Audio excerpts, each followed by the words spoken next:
வணக்கம், நான் உங்கள் டானி. இன்றைக்கி பார்த்தீங்கன்னா திருவையாறில் இருக்கோம். ஸோ திருவையாறில் என்ன ஒரு மிகப்பெரிய சிறப்பு அப்படின்னு கேட்டால் ஐயாரப்பர் கோயில் அப்படின்னு சொல்லி சிவபெருமானுடைய கோயில் அங்கே இருக்குது. ஆதி கைலாயம் அப்படின்னு சொல்கிறது வந்து திருவையாறு ஐயாரப்பர் கோயில் மட்டும் தான். ஸோ அதுக்கு போகிற வழியில் பார்த்தீங்கன்னா இந்த மாதிரி ஒரு மணிக்குண்டு இருக்குது. இந்த மணிக்குண்டுகள் எதுக்காக பார்த்தீங்கன்னா புறாக்களுக்காக வச்சுருக்கோம் மணிக்குண்டு.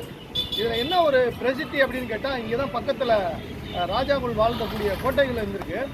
இந்த புறாக்களுடைய மணிக்குண்டு எதுக்காக வச்சுருக்காங்க அப்படின்னு கேட்டால் அந்த காலத்தில் போருக்கு போகும்போது இங்கேருந்து இருக்கிற புறாக்களை எடுத்துகிட்டு போய் போர் போகிற இடத்துல வச்சுருப்பாங்க.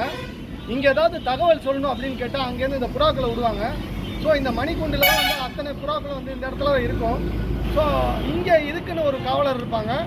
அங்கே அந்த புறாட்ட வரக்கூடிய தகவல்களை எடுத்து அரண்மனைக்கு தெரிவிப்பதற்காகவே இந்த முக்கியமான மணிக்குண்டை வச்சுருக்காங்க. ஸோ அந்த மாதிரி ஒரு சிறப்பற்ற சோழர்களின் வாழ்க்கை வந்து ரொம்ப சிறப்பாக இருந்திருக்கு. இந்த தஞ்சாவூர் மாவட்டமே சோழர்களால் ஆட்சி செய்யப்பட்ட ஒரு அருமையான மாவட்டம் தஞ்சாவூர் மாவட்டம். ஸோ இந்த மணிக்குண்டுகள்லாம் இப்படி அழகாக இன்னும் பராமரிக்காமல் இருக்குது. ஆனால் புறாக்கள் அதை பராமரிக்குது. எவ்வளோ புறாக்கள் இருக்குன்னு. ஸோ அங்கிட்டு பார்த்தீங்கன்னா அவருடைய அரண்மனைகளை பார்க்கலாம். சின்ன சின்ன அரண்மனைகள் தான். வாங்க போகலாம்.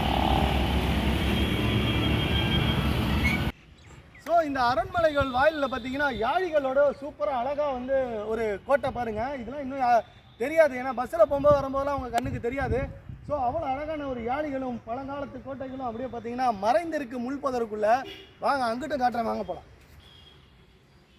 ஸோ பார்த்தீங்கன்னா இங்கேயும் அந்த புறாக்கள் தூது வரும் புறாக்களுக்காக அந்த புறாக்குன்னு ஒரு மணிமண்டபம் மண்டபம் வச்சுருக்காங்க.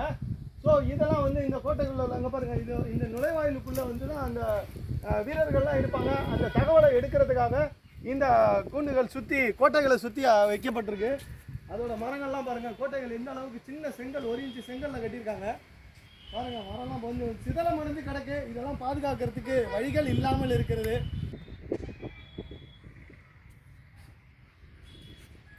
ஸோ இப்போ பார்த்தீங்கன்னா இந்த அருமையான கோட்டை வந்து இந்த திருவையாறில் இருக்குன்றது யாருக்குமே தெரியாது. இங்கே உள்ளவங்களுக்கு தெரியும், வெளியுள்ளவங்களுக்குலாம் தெரியாது. கோட்டைகள் நிறையா இருக்குன்னு அங்கே பாருங்கள். இந்த பாருங்கன்னா இவ்வளோ அழகான ஒரு கோட்டைகளும் கோயிலுக்கும் அந்த இடத்துல அரசர்கள் வாழக்கூடிய புரியக்கூடிய மண்டபங்களும் மணிமண்டபம் கட்டி வச்சுருக்காங்க. ஸோ இதெல்லாம் சிதலம் அடைஞ்சிருக்கு. நம்ம வருங்கால சந்தாதியர்களுக்கு இதெல்லாம் இருக்குன்றதே தெரியாது. நிறையா பிளாஸ்டிக் பேப்பரை குப்பை ஆற்றுல கொட்டுறோம், வேஸ்டேஜ் ஆற்றுல கொட்டுறோம், அப்படியே கொட்டிக்கிட்டே இருக்கோம். என்ன நிலைக்கு போகிறோன்றது தெரியல. கொஞ்சம் நினச்சோம்னா நம்மளாக வச்சு கொளுத்திடலாம், எரிச்சிடலாம். அரசு நினச்சாலும் இந்த பிளாஸ்டிக்கை தவிர்க்கலாம். தயவுசெய்து இந்த மாதிரி பழங்காலத்து பொக்கிஷங்கள் எல்லாம் நம்ம தான் காப்பாற்றணும். வணக்கம், நன்றி.